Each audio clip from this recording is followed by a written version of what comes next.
Hello friends. आज का जो चैप्टर है coal reactivity in the gasification, इसमें हम क्या जानेंगे? How to coal characteristic govern gasification performance. मेरा नाम तापस रंजन पटेल है, मैं एक केमिकल इंजीनियर हूँ। चलिए स्टार्ट करते हैं।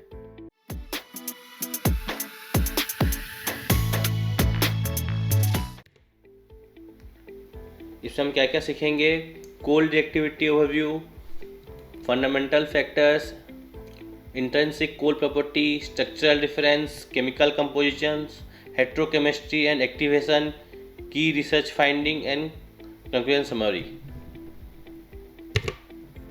What is cold reactivity? Definition क्या है? The rate at which coal reacts with gasifying agents such as oxygen, steam, carbon dioxide under controlled thermal condition. तो रेट ऑफ रिएक्शन बोलने से एक कोल पार्टिकल कितना टाइम लेता है गैस में कन्वर्ट होने के लिए, उसको हम बोलते हैं रेट ऑफ रिएक्शन। अगर यह है कन्वर्जन रेट, तो अगर किसी चीज़ का रिएक्टिविटी ज़्यादा है तो क्या होगा? फास्टर कार्बन कन्वर्जन होगा, रेसिडेंस टाइम कम लगेगा और आप एफिशिएंसी और थ्रूपुट को कंट्रोल कर सकते हैं। गैसिफिकेशन परफॉर्मेंस ड्राइव्स, इसमें क्या क्या है? Operating condition, external parameter that can be actively managed during the gasification process to shift equilibrium, temperature, pressure, time. Intrinsic property, fix characteristics of the coal feed determined by its geological maturation and composition, rank, porosity और minerals. तो operating condition बोलने से temperature, pressure और time, और intrinsic property करें जिसको हम change नहीं कर सकते हैं, वो कोल के फीड स्टॉक का ही वो प्रॉपर्टी है जो जिसको कंस्ट्रक्ट हुआ है बाय नेचर। अभी the impact of temperature. Okay, high temperature exponentially increase the reaction rate following the आयरसन equation. Rate of reaction directly depend on the temperature, exponential of temperature। मतलब अगर आप टेम्परेचर बढ़ाते हैं तो रेट ऑफ रिएक्शन आपका बढ़ेगा। Effect of kinematic and diffusion regimes must balance against the slagging limit. अगर ज़्यादा टेम्परेचर बढ़ा देंगे तो क्या होगा? कोल जो होगा वो स्लैग में कन्वर्ट हो जाएगा, तो कोई गैसिफायर में ये अनडिजायरेबल है, स्लैगिंग प्रॉब्लम होता है, चैनलिंग होता है। नेक्स्ट है pressure effect. Increase pressure effect gas density and contact efficiency between reacting gas phase and the solid carbon surface. सीधा साधा बोलने से कोल के सरफेस एरिया में अगर आप पार्टिकल्स, ऑक्सीजन स्टीम का डेंसिटी बढ़ा रहे हैं, आप कैसे बढ़ाएंगे? आप प्रेशर बढ़ाएंगे तो वहाँ का जो वॉल्यूम वो डिक्रीज होगा, वहाँ का प्रेशर इंक्रीज होगा, तो मोर नंबर सब जो पार्टिकल्स होगा वो कार्बन के सरफेस में कोलाइड करेगा, तो रेट ऑफ रिएक्शन वहाँ इंक्रीज होगा क्योंकि उसके मोर पार्टिकल है कोल के सरफेस में। Reaction equilibrium, high pressure thermodynamically favours methane formation and influence overall product in distribution. अभी लो टेम्परेचर गैसिफिकेशन में प्रेशर बढ़ाते हैं तो मिथेनेशन रिएक्शन होता है, जिसके वजह से आपका मीथेन जनरेशन बढ़ जाता है। Optimising the residence time. अब रेसिडेंस टाइम बोलने से एक कोल पार्टिकल को रिएक्टर में कितना टाइम वो रहेगा गैस बनने के लिए टाइम लगता है, उसको हम बोलते हैं residence time. The window of opportunity for chemical conversion within the gasifier reactor zone.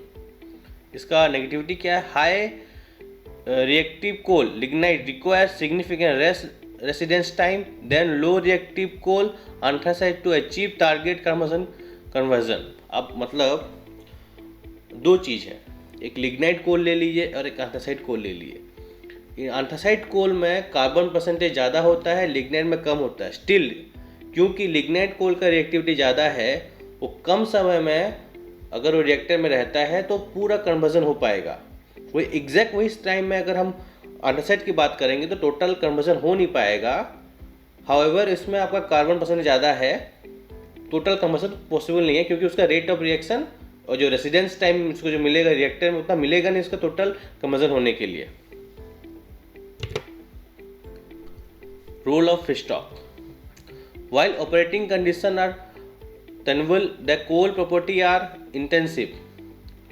Mastery of feedstock is required for selecting gasifier geometry, calibrating the control system, maximizing economic viability। मतलब क्या है, अगर आप feedstock का property को ठीक से study करेंगे, जानेंगे इसमें क्या प्रॉपर्टी है, तो किस टाइप का गैसिफायर यूज करना है, क्या क्या कंट्रोल पैरामीटर कंट्रोल करेंगे तो हमको बेस्ट एफिशिएंसी मिलेगा, कार्बन कंबसन अच्छा होगा कम रेसिडेंस टाइम में, और इससे आपको फ़ायदा क्या होगा, आप कैसे ऑप्टिमाइज़ कर सकते हैं अपने गैसिफायर को। ये सब चीज़ को लेके फीडस्टॉक बहुत डिपेंड करता है, और ये कोल का फिक्स प्रॉपर्टीज़ है। इस तरह से आप डिफरेंट वुड चिप्स एग्रीकल्चर में उस टाइप का भी वो आप डिफ्रेंशिएट कर सकते हैं। एनर्जी क्रॉप्स हो गया, एग्रीकल्चर रेसिड्यूज में भी आप चेक कर सकते हैं by analysis. Geological maturation, coal rank indicates the degree of qualification as carbon content increase, reactivity typically decrease।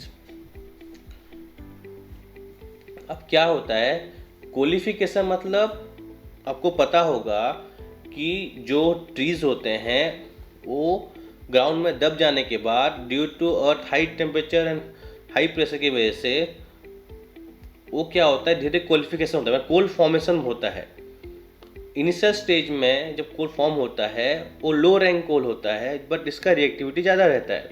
Time के साथ क्या होता है, उसमें कोल हाई क्वालिटी कोल बनता है बट उसका रिएक्टिविटी कम होता है। टाइम के साथ उसका कार्बन परसेंटेज इंक्रीज होता है, डेंसिटी बढ़ता है। अब नेक्स्ट आता है available surface area, porous structure. Reaction occur at the interface, micro and macropores control reactant accessibility to internal carbon sites. इसका मतलब ये है कि आपका जो पोरोसिटी रहता है, माइक्रो क्रैक्स रहता है, माइक्रो पोरोसिटी रहता है, तो उसको क्या जो एजेंट को इजीली वहाँ पर रीच कर सकता है जहाँ पर जो मतलब क्या बोलेंगे, जहाँ पर सॉलिड सरफेस में वो घुसना मुश्किल है एजेंट को। तो पोरस स्ट्रक्चर आपका रिएक्टिविटी को, रेट ऑफ रिएक्शन को बढ़ा सकता है। Mass transfer, open pore network facilitate the diffusion of O2, H2O and CO2 deep into the coal particle matrix.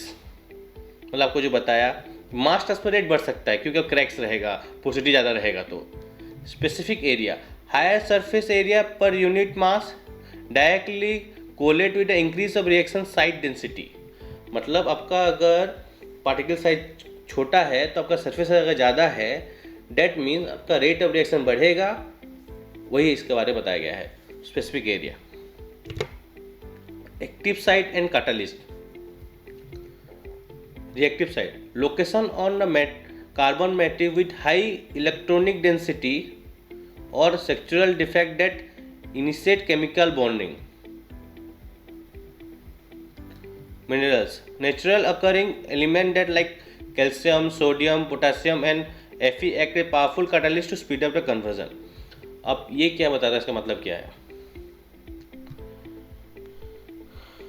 अगर आपका कार्बन मैट्रिक्स है उसमें अगर कोई डिफेक्ट्स है, स्ट्रक्चरल डिफेक्ट्स रहेगा, मतलब क्या होगा कि यूनिफॉर्म में डिस्ट्रीब्यूशन नहीं होगा कार्बन कार्बन बॉन्डिंग का, उसमें कोई डिफेक्ट रहेगा तो इजीली क्या होगा, रिएक्टेंट जो ऑक्सीजन स्ट्रीम है वो डिफेक्ट में अटैक करेगा और आपका कार्बन कन्वर्जन मतलब जो रेट ऑफ रिएक्शन इंक्रीज करेगा। ये जो नॉर्मल अगर एलिमेंट सोडियम, कैल्शियम, ये सब अगर एलिमेंट कार्बन प्रेजेंट है तो ये एज ए कैटलिस्ट होता है जो कि आपका रेट ऑफ रिएक्शन को बूस्टअप करने वाला है।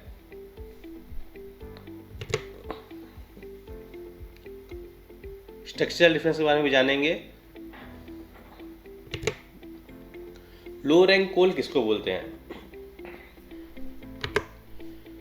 जो कोल में कार्बन कंटेंट लेस देन 18% रहता है उसको हम बोलते हैं लो रैंक कोल। क्या क्या है उसका? Poorly align aromatic cluster, amorphous non catalytic state, highly accessible open pore volume. Peat, lignite, sub bituminous coal सब लो रैंक कोल है। इसमें आप देखिए क्रैक्स है, अमरफस टाइप का है, तो क्या इजीली रिएक्टेंट क्या है ये सब जगह पर जाके रिएक्ट कर सकता है, इजीली वो बर्न होता है, इजीली रिएक्ट करता है।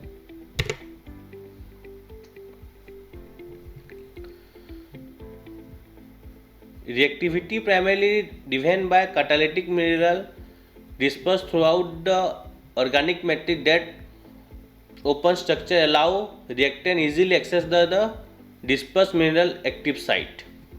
मतलब जो ऑर्गेनिक मैट्रिक्स है आपका कार्बन का, उसमें आपका अगर ये आपका मिनरल्स रहता है तो वहाँ पर इजीली आपका रिएक्टेंट जाके वहाँ पर अटैक कर सकता है और रेट ऑफ रिएक्शन को बढ़ा सकता है। हाई रैंक कोल किसको बोलते हैं? जिसमें 18% से ज़्यादा कार्बन कंटेंट रहता है उसको हम बोलते हैं high rank coal. High well aligned carbon lattice, crystalline graphite like structure, dense and low porosity configuration. अब देखिए लो पोरोसिटी है, जहाँ पर पोरोसिटी नहीं रहेगा तो रेट ऑफ रिएक्शन कैसे बढ़ेगा? ओके, और ये पोरोसिटी नहीं है, ग्लास लाइक मेटेरियल ग्राफाइट देखें जैसे दिखता है, हाई रैंक कोल करीब करीब उस टाइप का दिखता है। फॉर सब बिटुमिनस कोल हो गया, एंथ्रासाइट हो गया, ये वन टाइप का हाई रैंक कोल है।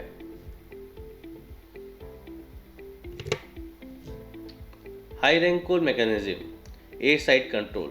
Reactivity relies on the active site in the carbon matrix itself because minerals are encapsulated in the crystalline lattice. Reactive depend on the defect and carbon H site। अभी क्या होता है, high rank कोल में जो lattice में जो structure में जो मिनरल्स जो रहते हैं वो सब अंदर ट्रैप होकर रह जाते हैं जो, और ये ऐसे अलाइन होकर स्ट्रक्चर रहता है तो वहाँ पर रिएक्टेंट जाके डायरेक्टली वहाँ रिएक्ट नहीं कर सकते, डायरेक्टली वहाँ पर वो डिफेक्ट नहीं मिलता उनको, इसलिए वो रिएक्ट कर नहीं पाता, वो कैटलिस्ट से यूज हो नहीं पाता है जो मिनरल्स होते हैं, इसीलिए ये लो रिएक्टिविटी है हाई रैंक कोल। अभी थोड़ा उसका जान जाते हैं, hierarchy of coal ranking. Lignite में कार्बन परसेंटेज कितना होता है? 65 to 70, सब बिटुमिनस में 70 to 80, बिटुमिनस में 80 to 90, एंथ्रासाइट में 90 to 95। स्ट्रक्चर कैसा होगा? ये अमरफस होगा, सेमी ऑर्डर होगा। बिटुमिनस कैसे होगा? क्रिस्टलाइन होगा।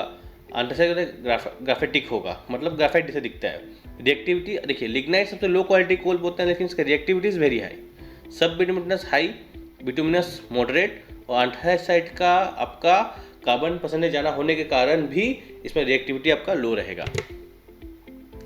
ये रैंक और रिएक्टिविटी का एक ग्राफ है, आप देखिए लिग्नाइट से आपका रिएक्टिविटी कम होकर एंथ्रासाइट से रिएक्टिविटी बहुत कम हो जा रहा है। Chemical composition, low rank chemical traits देखिए,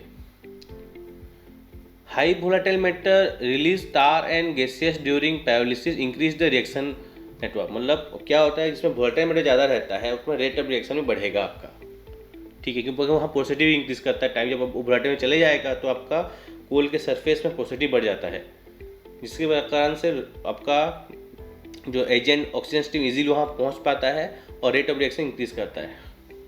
heteroatoms, high content of sodium, nitrogen, sulphur and oxygen create functional group that enhance the activity. मतलब कोई फॉरेन टाइप का पार्टिकल, जैसे कि आपका नाइट्रोजन रिलेटेड आपका कोई फंक्शनल ग्रुप है, नाइट्रेट हो गया, सल्फर रिलेटेड कुछ है, मतलब क्या होता है ऑक्सीजन बोलने के सल्फर आ गया, तो ये सब में आपका क्या हेटेरोएटम रहेगा तो क्या रेट ऑफ रिएक्शन आपका इंक्रीज होगा। Catalysis, high natural dispersion of alkaline element like sodium and calcium increase the rate of reaction. अब सोडियम कैल्शियम ज़्यादा रहेगा तो rate of reaction as a flux use कर सकते हैं, तो रेट ऑफ रिएक्शन बढ़ता है। High rank chemical traits, stable carbon, lower volatile means more stable lattice require much higher energy to break. मतलब क्या अभी जो बॉन्डिंग है वो स्ट्रॉन्ग है, उसमें कोई डिफेक्ट नहीं है, तो इसीलिए क्या वोलेटाइल रहेगा नहीं तो पॉजिटिव बढ़ेगा नहीं, तो ज़्यादा एनर्जी चाहिए कन्वर्जन होने के लिए। Low oxygen less than 7% result fewer polar site for oxidant attachment. अब जैसे लो रैंक कोल में ऑक्सीजन ज़्यादा होगा तो आपको ऑलरेडी बॉडी में ऑक्सीजन है तो हमको पता ही है जब टेम्परेचर बढ़ेगा तो वही ऑक्सीजन रिएक्ट करके CO और CO2 में कन्वर्ट होता है, जिसमें ऑक्सीजन ऑलरेडी कम होगा तो उसको बाहर से ज़्यादा ऑक्सीजन, और वो पर्टिकुलर स्टेज में वहाँ पहुँचने के लिए, और जो ऑक्सीजन ऑलरेडी नहीं है तो उसमें ज़्यादा रेट ऑफ रिएक्शन बढ़ेगा नहीं, तो वहाँ पर रिएक्ट हो नहीं पाएगा, इसलिए रेट ऑफ रिएक्शन वहाँ पर कम है। एंड के inorganic minerals are often physically shielded by the crystalline carbon layer. मतलब क्या है ना, जो इनऑर्गेनिक मटेरियल रहता है वो क्या बोलेंगे इसको, वो कवर होकर रह जाता है, जिसकी वजह से क्या है कि आपको वो रिएक्टिविटी जो एजेंट का जो रिएक्ट करना था वहाँ कर नहीं पाता है। Comparative reactivity, low rank coal result, high rank coal result. High essential reactivity, rapid gasification with steam even at moderate temperature.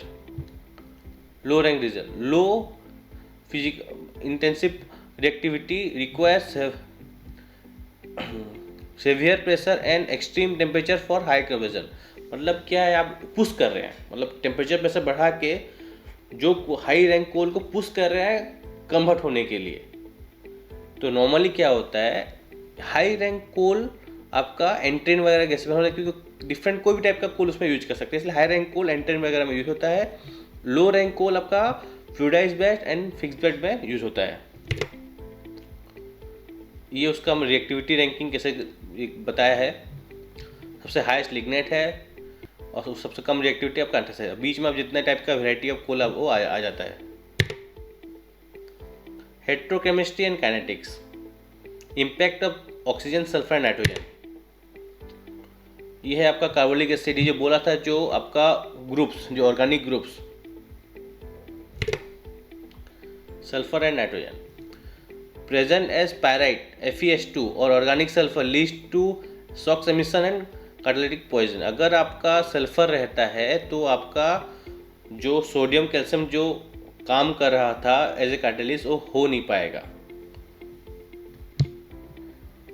Nitrogen, अगर आपका जो एरोमेटिक रिंग्स होता है कोल में, NOx emission during the process, अगर नाइट्रोजन आपका एरोमेटिक रिंग्स में है तो आपका नॉक्स को सपोर्ट करेगा बनने के लिए। मतलब फाइनल सिनगैस में नॉक्स नाइट्रोजन से आता है, सॉक्स सल्फर से आता है। Linking chemistry to the kinetics, activation energy, high volatile correlated with the lower energy barrier, catalytic site, functional group attach cation NaCl। मतलब आपको समझाता हूँ, ये एडिशन इक्वेशन है, इसमें ये जो है वो एक्टिवेशन एनर्जी है। अभी क्या बोल रहा है, हाई वोलेटिलिटी में रहेगा, उसका जो रिएक्टिव का जो एनर्जी चाहिए, मिनिमम एनर्जी जो चाहिए रिएक्शन स्टार्ट होने के लिए, कि रिएक्शन स्टार्ट होगा, वो काफ़ी कम हो जाता है। और ये फंक्शनल ग्रुप रहेगा, वो एज ए बूस्टिंग कैटलिस्ट से यूज होता है। ये कुछ रिसर्चर्स हैं, इन लोगों ने क्या प्रूव किया है, provided low rank coal have lower activation energy due to a volatile density. Okay, demineralisation drop low rank coal reactivity to high rank coal, minerals are primarily drives. मतलब अगर डीमिनरलाइजेशन कर देंगे लो रैंक कोल का, then वो high rank कोल में change हो जाता है, इसीलिए आपका मिनरल होना जरूरी है रेट ऑफ रिएक्शन को बढ़ाने के लिए। तो अभी ये चैप्टर कंप्लीट होता है, तो थैंक यू।